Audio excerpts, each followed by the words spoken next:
My name is Claire Patterson.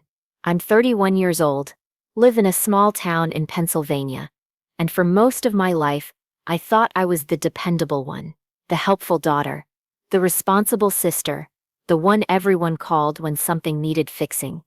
And for the longest time, I didn't question it. Until one day I realized my family didn't love me for who I was. They loved me for what I could do for them, especially when it came to my brother's kids. I don't have children of my own. Not yet, anyway. I've always wanted a family, but I spent most of my 20s working 2 jobs to pay off student loans and save up for my dream business. A small boutique bakery, which I finally opened last year. It's called Sweet Roots, and it's my pride and joy. Everything from the signage to the caramel drizzle on our apple crumb cake is mine. I built it from scratch without anyone's help. But the moment I opened those bakery doors, my parents saw it as something else. You're your own boss now. Flexible hours, right? That's perfect. You can help out with the twins. They meant my brother Dylan's kids, 5-year-old twin girls, Madison and Mia. Don't get me wrong. I love my nieces. They're adorable, loud, sticky-handed whirlwinds of chaos. But helping out occasionally turned into something else entirely.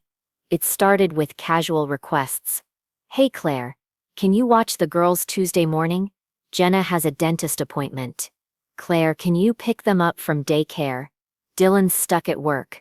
Claire, Mom's back is hurting. Can you keep them overnight Saturday so they don't overwhelm her? At first, I said yes. I always said yes. Because I was raised that way, to be the good one. And because every time I tried to say no, my mom would give me that look, the one that said, after everything we've done for you, your brother has real responsibilities. You're single, Claire. What else are you doing? I swallowed my pride, rearranged my baking schedule, stayed up late cleaning up crayon marks and crushed goldfish crackers from the bakery floor. I told myself it was temporary, but it wasn't. One weekend turned into two. 2 weekends became 4 nights a week. Soon, I was basically running a part-time daycare on top of my full-time business for free. Still, I didn't complain. Not until the day of the big catering order. It was a Friday in late September. I had a $3,000 order due by 5 p.m., a huge opportunity from a local corporate event. If it went well, they said they'd order every month. I had spent the entire week prepping, buttercream batches, vanilla bean infusions, over 300 individually wrapped pastries. Everything was on track. Until my mom called at 7:30 a.m. Jenna's sick. Can you take the twins today? Dylan has to be at a client meeting. I can't. I said instantly. Today's huge for me. The bakery. Claire, please, we have no one else. I paused. Guilt. Pressure. Panic. Mom. So you're saying no? After everything? I froze. It's just one day. She continued. You can frost cupcakes with the girls. They love baking. I wanted to scream. But instead I caved. Fine. Bring them by. But only for a few hours. Biggest mistake of my month? The twins arrived at 8:30. By 9:15, Mia had knocked over a tray of macarons. By 10 hours, Madison had managed to get her hands on a piping bag and is squeezing frosting directly onto the floor. I couldn't focus. I couldn't breathe. I was behind schedule, sweaty, covered in powdered sugar and trying not to cry. At 12:45, Dylan finally picked them up, acting like he was doing me a favor. Thanks, sis. You're a lifesaver. No apology, no offer to help clean, no check. By 5:10 p.m., I delivered the catering order 10 minutes late. The company accepted it, but said they'd let me know about future business. I never heard from them again. That night, I sat on my bakery floor and cried. Not because of the order, but because I realized something I didn't want to admit. My family didn't respect my time, my work, or to them I was the backup plan, the free sitter, the single sister, the one who never said no. Until now. The final straw came a week later, at Sunday dinner. It was at my parents' house as always. Dylan and Jenna were there with the twins. My dad was grilling, My mom was pouring wine. Everything seemed normal. Until Jenna casually said, "Claire, we're going to New York for a weekend next month. I booked the hotel. I'll send you the girls' schedule." I blinked. What? You'll be watching them, right? You didn't even ask me. Jenna laughed. Well, we assumed. I mean, who else would do it? My mom chimed in. It's just 2 nights. Come on, Claire. Don't be difficult. I set down my fork. I'm not doing it. Silence. Dylan frowned. Seriously, I'm not your nanny. I run a business, and I've rearranged my entire life for your kids for the last year. My mom's face hardened. So now you're too good for your family? No, I'm too tired of being taken for granted. She leaned back in her chair. Ungrateful, she muttered. After all we've done, and that was it. That word. That one word. It rang in my ears for days after. Ungrateful? For saying no? For valuing my own time? I went home that night and opened my laptop. I started typing.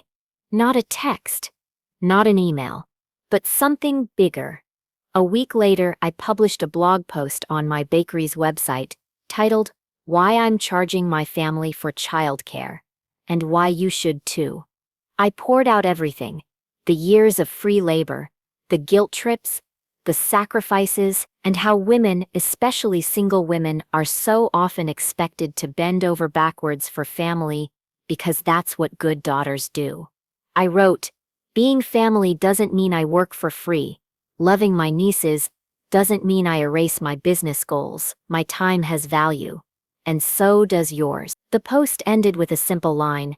From now on, I will not provide unpaid childcare, even for family. I didn't expect it to go viral. But it did. By the next morning, it had over 50,000 shares. A parenting podcast featured it. A women's business network reposted it with the caption, "Say it louder, Claire." Even a few local news sites picked it up. And suddenly, I wasn't just the quiet daughter anymore. I was the woman who stood up. Of course, my family wasn't thrilled. Dylan called me furious. "You embarrassed us. People at work saw it. Maybe they needed to," I said. My mom sent me a long message filled with passive-aggressive lines like, "Family should be private. You're turning everyone against us. You sound like a stranger." But the thing was, I finally felt like myself, like I wasn't the doormat anymore. I didn't block them. I didn't fight. I simply replied, "You're welcome to be part of my life, but only if you respect my time like you respect everyone else's." When my blog post went viral, I thought it might blow over after a few days. It didn't. Within a week, I was getting emails from women across the country, single moms, entrepreneurs, college students, stay-at-home aunts, all of them telling me the same thing. "Thank you for saying what I couldn't. You put into words what I've felt for years." I thought I was the only one. Some of them even shared their own stories. Unpaid babysitting that ruined job interviews. Vacations canceled for last-minute family emergencies.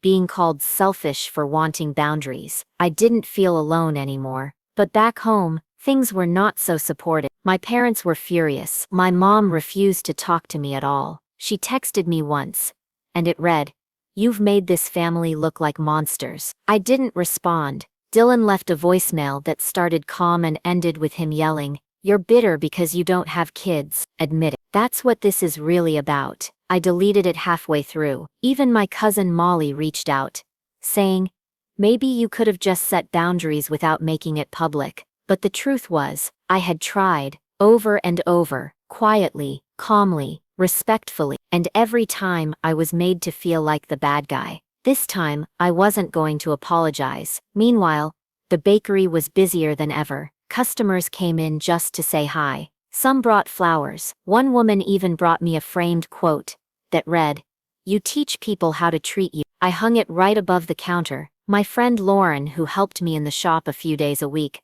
couldn't stop laughing. "You went viral for charging your brother to babysit, and now your chocolate chip muffins are selling like crazy." Honestly, I said, I should have done it sooner. Then one day, something surprising happened. I got an email from a reporter at a national news outlet. "We loved your blog post. Would you be open to doing a video interview?" I stared at it for a long time. At first, I wanted to say no. I didn't want to make things worse with my family. But then I thought about all the women who messaged me, the ones who said I helped them feel seen. So I wrote back, yes, let's do it. A week later, I was sitting in my bakery, being interviewed on camera. They asked me about my family. I was honest, but respectful. I never used my brother's or mom's full names. I didn't call anyone out directly, but I did say this. Sometimes the people who raised us think they have ownership over our time. But love isn't about what someone gets from you, it's about respect. I love my family, but I also love myself, and I won't set myself on fire to keep everyone else warm anymore. The clip went live the next day. It hit 1 million views in under 72 hours. That's when the offers started coming in. A women's nonprofit reached out to ask if I'd speak on a panel. A publishing agent messaged me about writing a book. And then I got an email from a local daycare center. Their owner, Janice, wrote, "We've followed your bakery since opening. We're hiring a creative baking instructor for our after-school program. You'd be paid.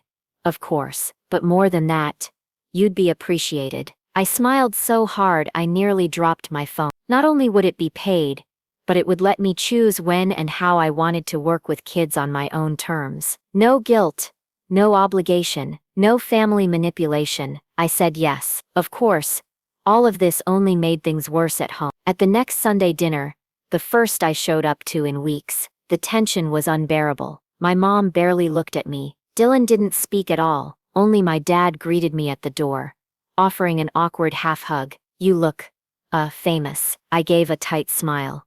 "Just on." The dinner table was quiet for a while. Then halfway through the meal, my mom snapped, "So are you planning on posting about this too?" I looked up.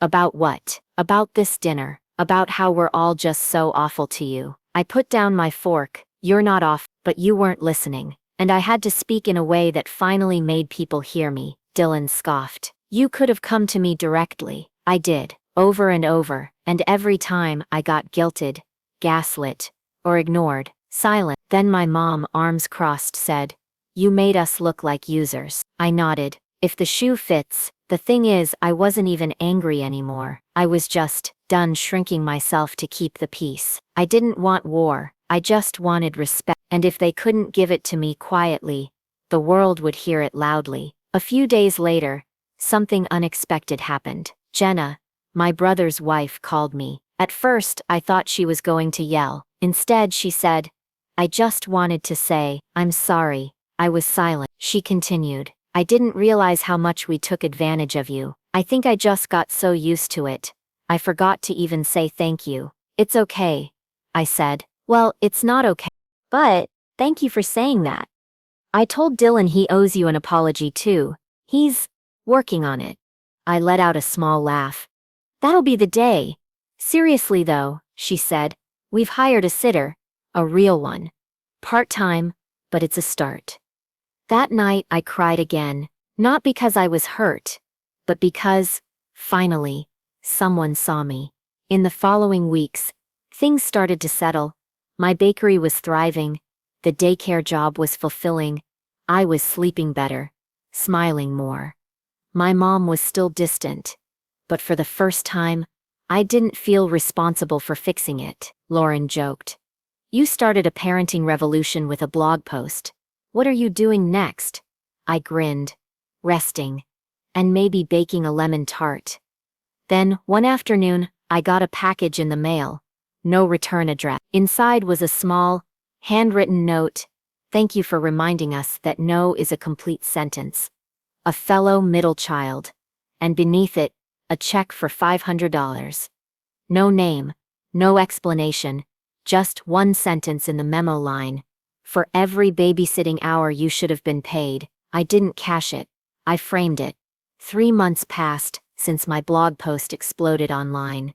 By then, most of the fire had died down. The reporters stopped calling. The viral shares slowed, and the gossip around town shifted to the next big drama, like the mayor's son crashing his car into the farmer's market sign. But my life didn't go back to normal, because I was finally living a life I had chosen. At the bakery, we hired a part-time assistant named Brianna, a 22-year-old pastry student who worked with wide eyes and steady hands. I loved showing her my recipe. At the daycare center, I taught a twice-weekly baking class to the after-school kids, and to my surprise, it became my favorite part of the week. And at home? Peace. No last-minute babysitting requests. No guilt-tripping texts. No more pretending I was fine when I wasn't. Well, mostly because while Dylan and Jenna had backed off, and even made small efforts to change, my mom was still cold. She didn't call. She didn't stop by the bakery, and she definitely didn't show up to my bakery's one-year anniversary party. Even though I mailed her an invite personally. When I asked my dad, he just gave me a tired shrug. She's still upset. She thinks you humiliated the family. I sighed. Dad, I never said anything that wasn't true. I know, but truth isn't always easy to swallow. I didn't say anything after that, but part of me ached, because as much as I didn't want to admit it, I missed her. Then came the invitation. A woman named Naomi from a national women's leadership organization reached out. She told me she had followed my blog and video interview, and she was organizing a panel at their annual summit in Chicago. It's about boundaries, burnout, and breaking generational expectations, she said. You'd be perfect. I read the email 3 times.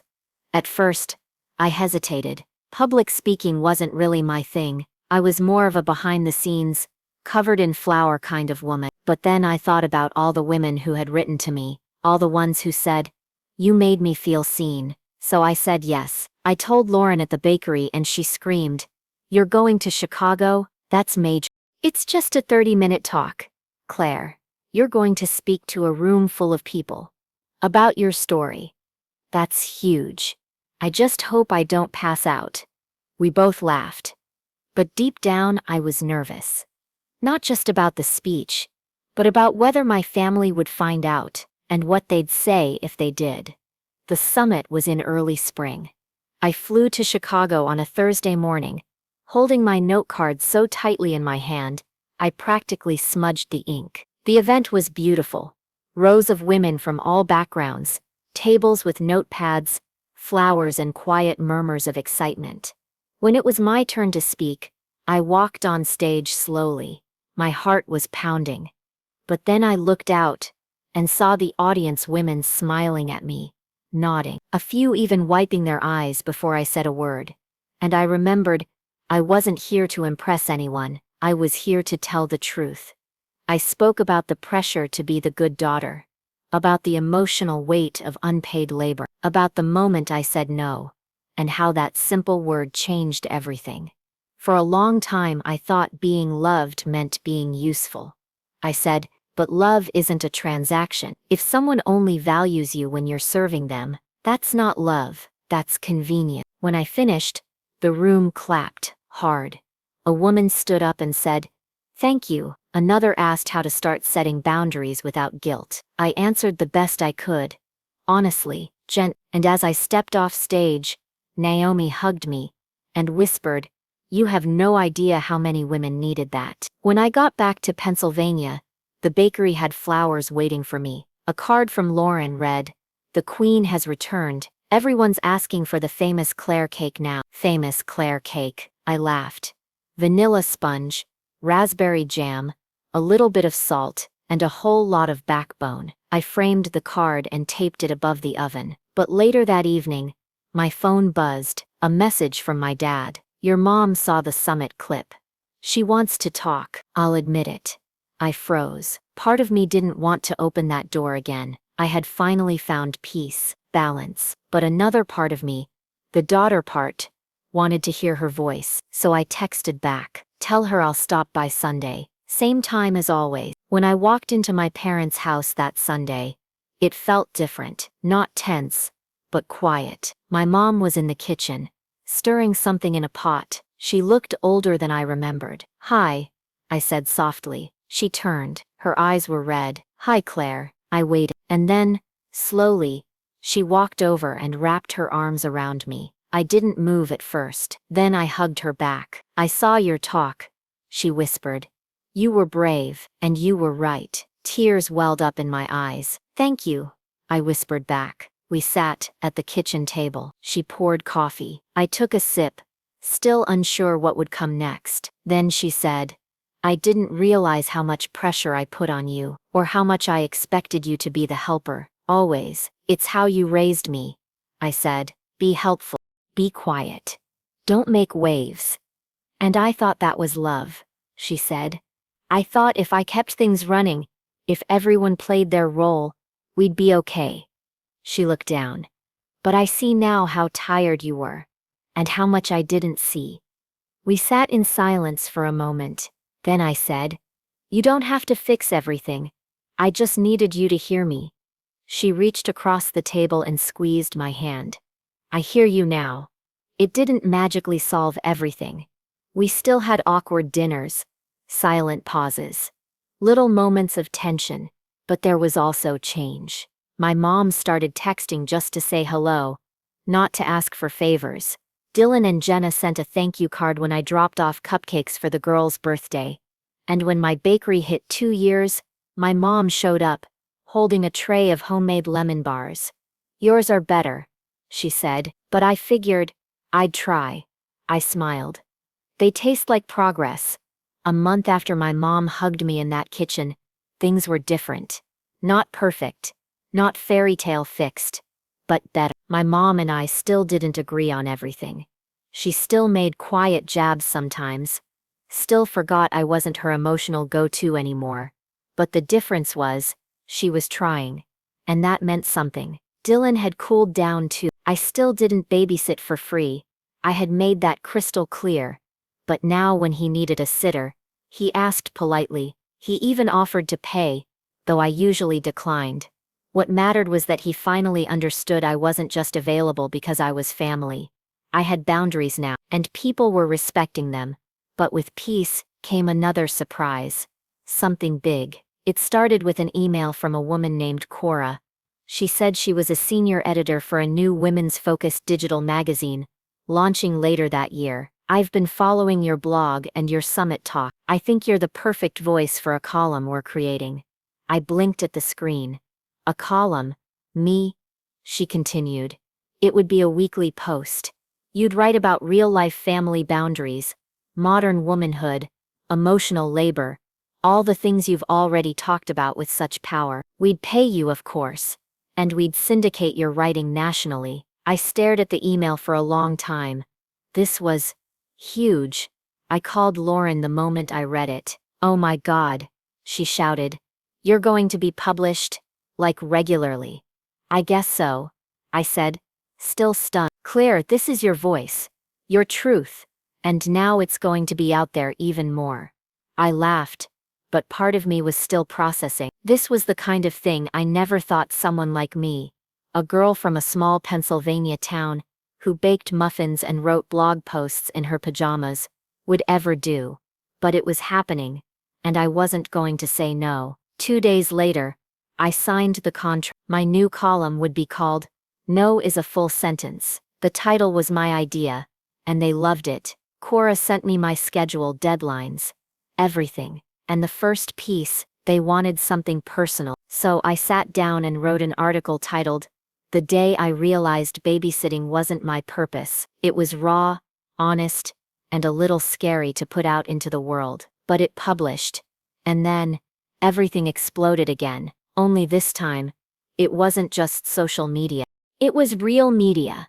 I got an email from The View. They wanted to feature my story. I was stunned. Again. When I told my parents, my dad beamed. "The View, huh? Like the one your mother watches every morning?" My mom gave a tight-lipped smile. "Wow. I waited for more. But that was all she said. And that was fine. I didn't need her to jump up and down. I didn't need a parade. I just needed her to not tear it down. She didn't. That was enough." The taping was scheduled for mid-April. I flew out to New York with a stomach full of nerves, and a carry-on filled with bakery snacks, because stress baking was still very much my thing. The segment went beautifully. They introduced me as a writer, entrepreneur, and boundary-breaking voice for modern women. When I heard that, I teared up a little. Me? All 3 of those things? It felt surreal. The hosts asked thoughtful questions, listened closely, and one even said, "I wish I had your guts when I was your age." Afterward, women in the studio audience came up to hug me. "You made me feel seen," one said. "My daughter needs to hear your story," said another. And for the first time in a long time, I wasn't just Claire who helps out. I was Claire who helps others. When I flew back home, I was riding high. That feeling didn't fade for days, until I got another message. From Cora. "I have another opportunity. It's optional. But, hear me out." I opened the email. She had been contacted by a publishing house. They wanted to turn my story into a book. A memoir-style collection, she wrote. "With your essays, stories, and lessons on setting boundaries." I almost dropped my phone. "A book? Me?" Again, that old voice in my head whispered, "You're just a small-town baker. This isn't your lane." But another, louder voice replied, "Why not me?" The deal came with another twist. If I wanted to take it, they wanted me to relocate, at least temporarily, to Los Angeles. They wanted close collaboration, interviews, media appearances. It wasn't required, but it was encouraged. And suddenly, I had a choice: to stay in my town, where things had just started to heal with my family, or go chase something huge that I never even dreamed of having. I sat on it for days. I didn't even tell my parents right away. I told Lauren first. She was quiet for a second after I spilled it. Then she said, "Well, you're gonna need sunscreen." We both laughed, but then she got serious. "Claire, you've earned this. Don't stay small just because people are finally comfortable." "But I just fixed things with my family."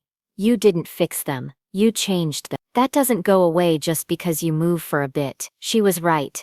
Still, I wanted to talk to my parents before I made a final decision. Sunday dinner came again. This time it felt less heavy. The kids ran around in the backyard. Dylan actually helped clean the table. Jenna brought lemon pie, and after dinner I asked my mom and dad to sit with me on the porch. They looked at each other, a little nervous. Then I told them everything. The book, the move, what it could mean. My mom didn't say anything at first. My dad just whistled. "California, huh? That's a long way from here." "It wouldn't be forever," I said. "Just for a year, maybe less." "And what would you be doing?" my mom asked. "Writing, speaking, showing women that it's okay to say no." She stared out at the garden. Then she said something I'll never forget. "I spent most of my life thinking being a good woman meant being a quiet one." She turned to me. "You've made me realize I was wrong. So, if this helps you help more people feel less alone, then go, with my blessing." I didn't cry. Until I got in the car. The next few weeks were a blur of packing, planning, and paperwork. The bakery would stay open. Lauren agreed to manage it while I was gone. The daycare would miss me, but the kids made me promise to send videos of California bakeries. And my family? They threw me a going-away brunch. No guilt, no drama, just love. For once, it felt real. On the morning I left, my mom handed me a letter. "Don't read it until you land." I nodded, hugged her tightly, and walked to the gate. On the plane, once we were in the air, I opened it. It said, "Claire, I didn't know how to raise a daughter who said no, but I'm so proud that you became her anyway. Love, Mom." Los Angeles was loud. That's the first thing I noticed. Even the quiet felt like it buzzed. The air was warmer, the buildings taller, and the people somehow walked faster, even when they were going nowhere. But it was also exciting. Every corner felt like something could happen.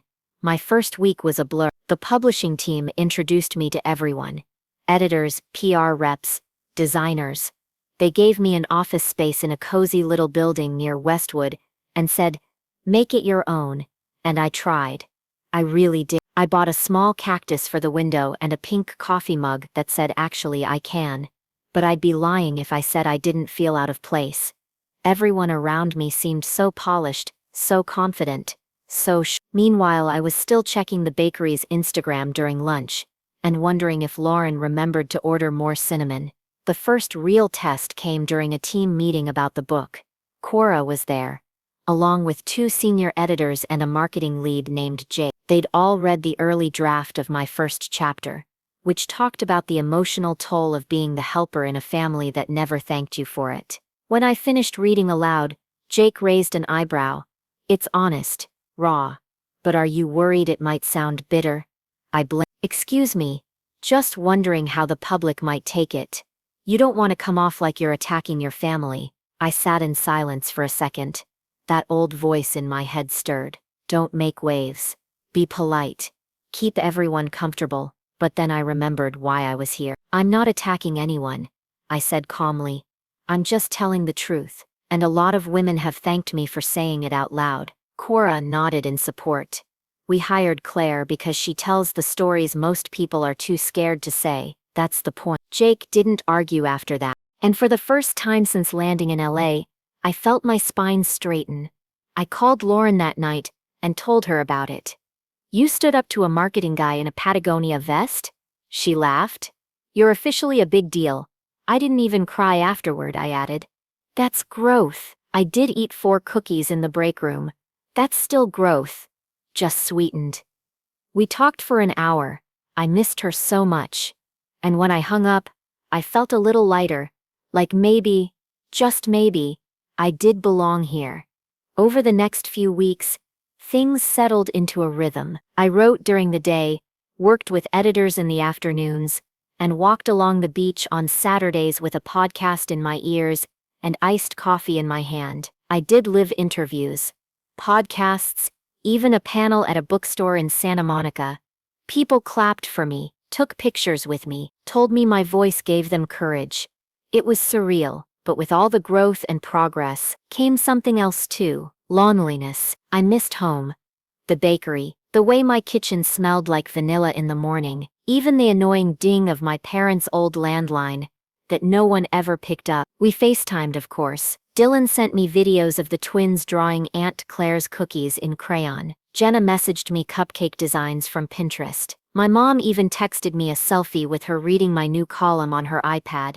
But it wasn't the same. I felt like I had 2 lives, one I had built, and one I had left behind. Then came the letter. It was waiting in my LA mailbox one Friday evening, tucked between a real estate flyer and a grocery coupon. The return address wasn't familiar. I opened. It was from my old high school English teacher, Ms. Harper. Inside was a handwritten note. "Claire, I saw your interview on PBS last week. I always knew you had a voice that mattered. Do you remember that essay you wrote senior year?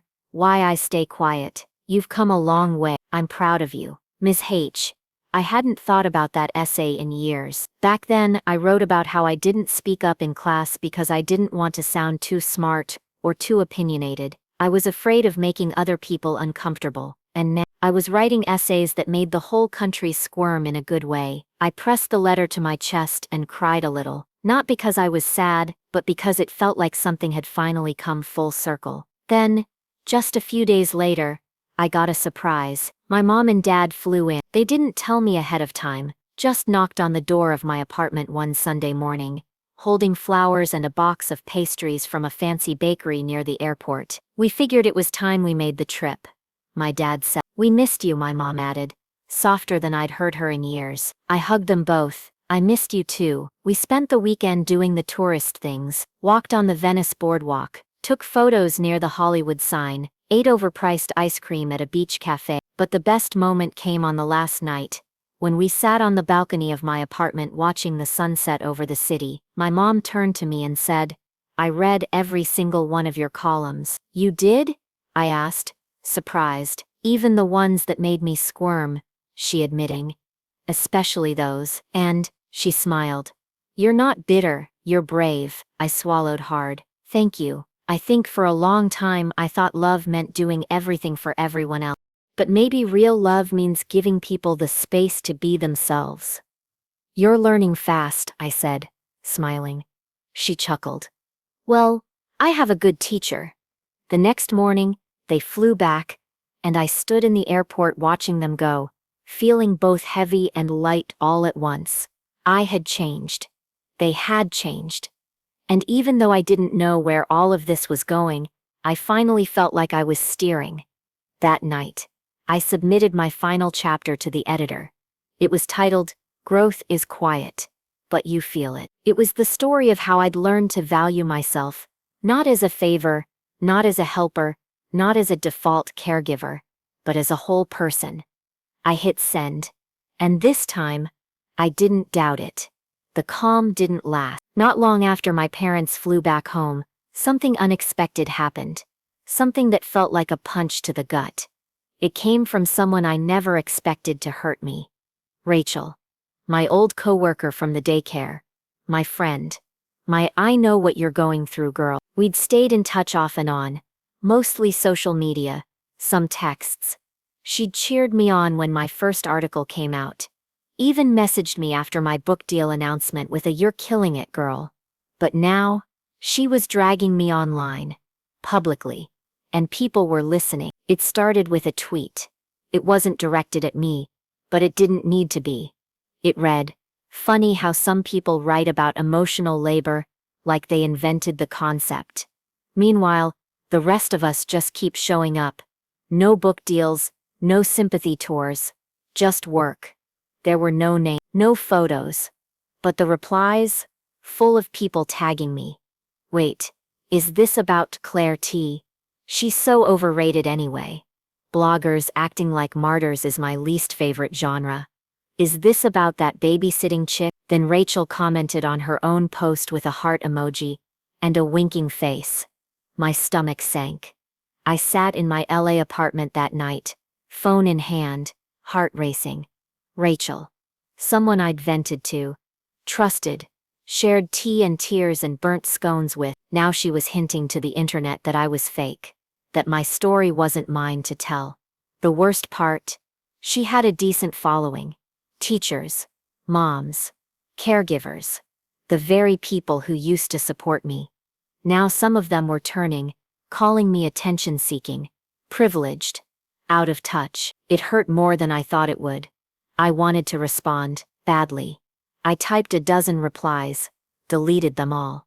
Then I did something harder. I turned off my phone, and I sat with it. The anger, the hurt, the betrayal. I thought about who I used to be. The girl who cried silently while babysitting someone else's kids for free, who swallowed her own dreams to stay useful. Would she have survived this? Probably not, but I would. Because I'd changed. The next morning, I emailed my editor.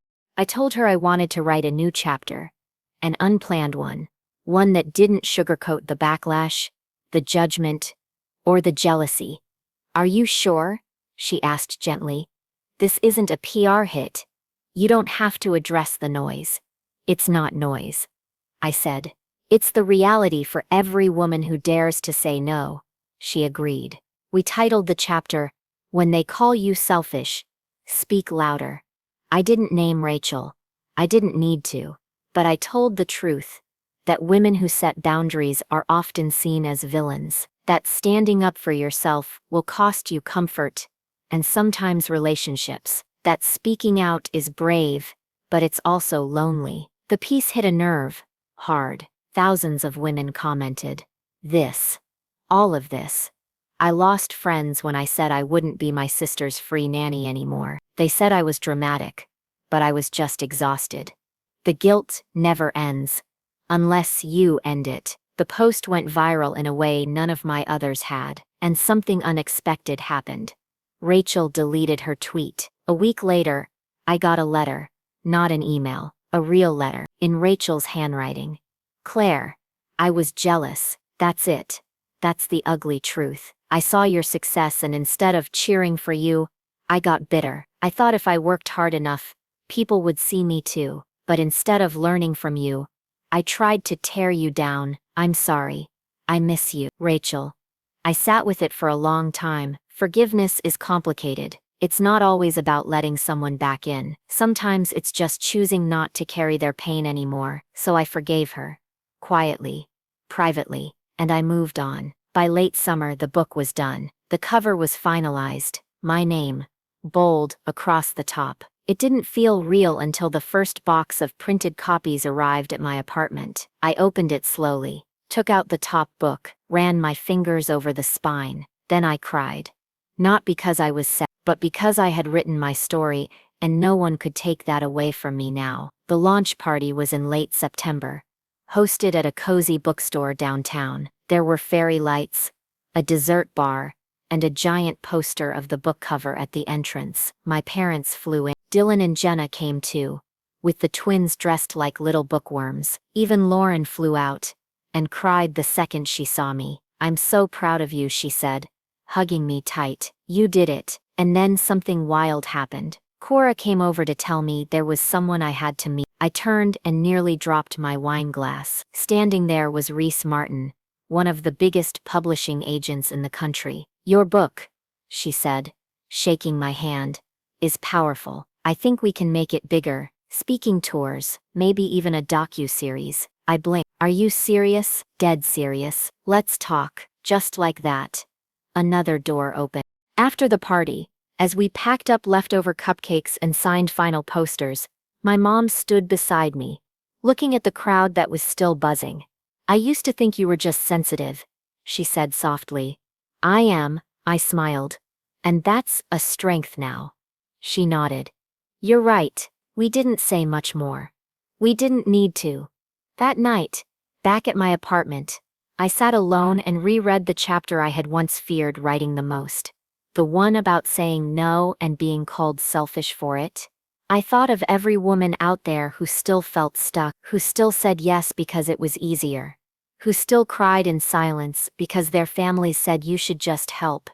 And I whispered, "You're not alone," because now, they had my story, and I wasn't going anywhere. The letter arrived in a thick cream envelope, hand-delivered to the bakery back home.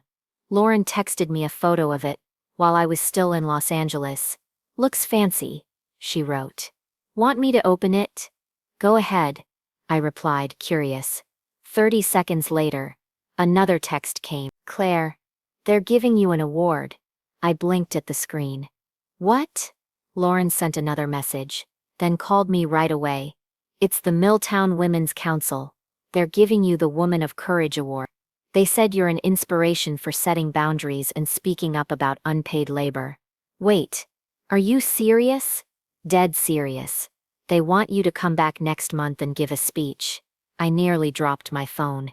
Milltown, my hometown, the same place where I once cried in a grocery store parking lot after my mother told me I was selfish. The same town where neighbors whispered about my blog post going viral. The same town where people said, "She thinks she's better than us now." And now they wanted to give me an award. I didn't know whether to laugh, cry, or decline. But after a few deep breaths, I said yes. The event was scheduled for a Friday evening in the Milltown Community Hall.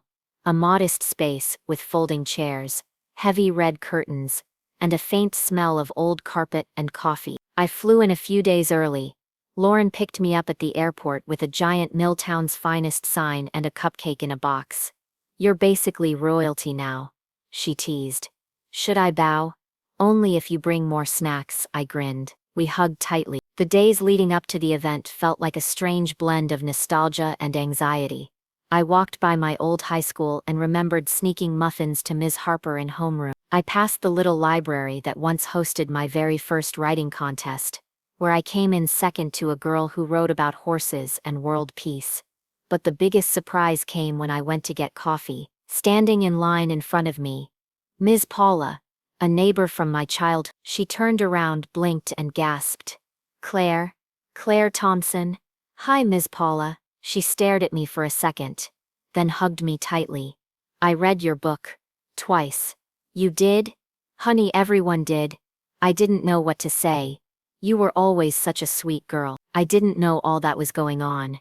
"I didn't either," I admitted. "Not until I left." She smiled gently.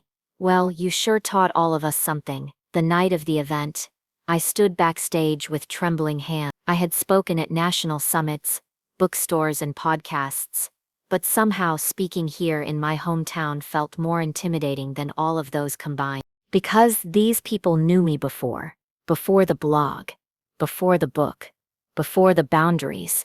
Back when I was just Dylan's little sister or the Thompson girl, who helps with the bake sales. Now, I was about to speak as someone else. someone stronger. When I stepped on stage, the room went silent. About 100 faces stared up at me, some familiar, some new. My parents sat in the front row, next to Dylan and Jenna, who had brought the twins. Lauren sat beside them, grinning like a proud aunt. I took a deep breath, then began. When I left Milltown, I didn't expect to become a writer. I didn't even expect to speak up. I just knew I was tired. Tired of being told that love meant sacrifice, that saying no was rude, that your worth came from how useful you were to everyone else. I loved my family. I still do, but I was losing myself in the process of keeping everyone else afloat. I paused. The room was still. The first time I said no, really said it. It felt like an earthquake, like the ground shifted. People were shocked. Some were angry, but over time I realized, the people who truly love you don't love you because you serve them. They love you for who you are, even when you draw a line. I looked directly at my parents then. My mom had tears in her eyes. My dad gave me a small nod. So if you're here tonight, and you're feeling tired, not the kind of tired that sleep fixes, but soul tired, I want you to know this. It's okay to stop. It's okay to rest. And it's more than okay to choose yourself. I stepped back. The room erupted into applause. Afterward, a line formed to shake my hand. A teenage girl hugged me and said, "I showed your interview to my mom. She finally told her boss no last week." A man in his 60s said, "I wish I'd heard someone say this when my wife was raising our kids. She did too much alone." Even the mayor, who once called me dramatic at a town hall, clapped me on the back and said, "You've got guts." But the moment that meant the most. My mom pulling me aside, "You were right," she whispered. "Not just about the babysitting, about everything." I smiled. "Thanks, Mom. You're the woman I wish I had the courage to be." That night, back at my childhood home, I sat in my old bedroom. It looked different now. Updated paint, new shelves, a little colder somehow, but I sat on the bed and pulled out my note. I wrote a single sentence. Healing sometimes sounds like applause, but more often, it sounds like silence. And peace and your own name spoken with pride. Then I closed the notebook and went to sleep. Not just tired, but content. 2 weeks after the Milltown speech, I got the email. Subject line: syndication offer, national platform interested. It was from Reese, the powerful literary agent I'd met at my book launch party. The message was simple, but the impact was massive. A national media network wanted to syndicate my writing into a full-time weekly column. Not just a blog post here and there, a branded series. My name, my face, my stories. And not just online. We were talking print, podcast, television. They wanted me to be the voice of modern caregiving, boundary setting, and family honesty. There was only one condition. I had to move to New York. I stared at the screen in silence. New York, the city I once dreamed about as a kid. The skyline, the subway, the people in trench coats and fast coffee orders. But now I had a life. A rhythm. A little apartment in LA, with succulents that hadn't died yet. A bakery back in Milltown I still visited. A family I had finally repaired. And most importantly, peace. For the first time in my life, I had peace. Could I give that up for another whirlwind? Another chapter? I didn't know. That night, I called Lauren. "What do I do?" "Claire," she said, "this is huge. It's everything you worked for. But it's also terrifying. And I finally feel settled. You know what I think." "What?" "You're not scared of the opportunity. You're scared you'll lose yourself in it." She was right. I spent the next few days walking. No podcasts, no distractions, just me, the sidewalks and my thoughts. I remembered everything I'd written about choosing yourself, saying no, doing things your way. And then I asked myself the hardest question. What if I could do it on my terms? Not rush to NYC like a desperate intern, not become a brand, but a person with a message, a truth. Maybe I didn't have to play by their rules. So I replied to Reese with a proposal. I'd accept the offer. But I wanted full creative control. I would write my way in my voice on my time, and I wouldn't relocate. Not yet. I'd travel for big projects, sure, but my roots, they'd stay where they were. To my surprise, they agreed. The following months were wild. My face was on billboards. My voice was on radio. My words were quoted in parenting groups, therapy sessions, and HR workshops. I was flown to conferences, invited to speak on university panels, and even got a DM from a famous actress who said my work helped her set boundaries with her own mother. My parents were floored. "You're famous," my dad said one evening. "I'm heard," I replied. And that felt better than any fame. But amid the whirlwind, I never forgot where I came from. Every other month, I flew home to Milltown, not just to visit, but I worked part-time shifts at the bakery when Lauren's staff got sick. I volunteered for the local girls' writing club. I even started hosting free workshops at the community center about boundary setting in family life. And slowly, something beautiful happened. People began telling their own stories. Mothers who stopped giving unpaid rides to their grown sons. Teen girls who stopped apologizing for being too much. Men who realized emotional labor wasn't just a women's thing. Milltown was healing, and I got to be part of that. Then one afternoon, while frosting cupcakes in the bakery kitchen, Dylan walked in. He looked nervous. "Can we talk?" "Sure," I said, setting down the piping bag. He sat at the tiny metal table and took a deep breath. "I read your book." "You did?" "Every word." And he looked down. "It hurt." I nodded slowly. "I imagine it did. But it also opened my eyes. Claire, I didn't realize how much I leaned on you. Or how mom and dad kind of expected you to carry the emotional load." He paused. "You made me rethink everything. Especially how I treat Jenna. And the kids." I didn't say anything. "So I came to say thank you, and I'm sorry. You didn't deserve the way we treated you." My throat tightened. "Thank you, Dylan. That means a lot." "We good?" I smiled. "We're good." Then he reached into his jacket pocket and pulled out a tiny white envelope. "What's this?" "A check." "For what?" "Your niece and nephew's official babysitter." He grinned. "Because you're not free anymore, remember?" I laughed. "A real one. From the chest." "Darn right I'm not." Months passed. Then a year. The work kept growing. The platform expanded. But I stayed rooted, still grounded in the same message. You are allowed to say no. You are allowed to rest. You are allowed to be your own person, not just someone else's helper. My parents became champions of the message. My mom even started a support group for overgiving grandmas. Lauren got offered a book deal of her own, about friendship and baking, and standing by people when they finally bloom. And me? I launched a podcast called Ask Claire, where I helped people unpack their family drama, set boundaries, and find their own voices. The final twist came on a sunny spring morning. I was back in Milltown, sipping coffee on the bakery patio, when an older woman approached me. She looked familiar. Then I realized. It was Mrs. Hensley, the one who once said I was disrespectful for not babysitting for free. "Claire," she said, "I owe you an apology." I blinked. "Oh? I used to think your writing was selfish. That you were making a fuss over nothing." "That's okay," I said gently. "No. Listen," she continued. "My daughter-in-law read your book. She made my son start doing his share of the housework. And for the first time in 20 years, I realized how much I gave up to keep everyone else comfortable." She smiled. "So thank you. You helped more than you know." And just like that, the story came full circle. As the sun dipped behind the Milltown trees, I stood on the porch breathing in the warm air. I thought about everything I'd lost, everything I'd gained, and the girl I used to be. Small, tired, invisible. She wouldn't recognize this version of herself.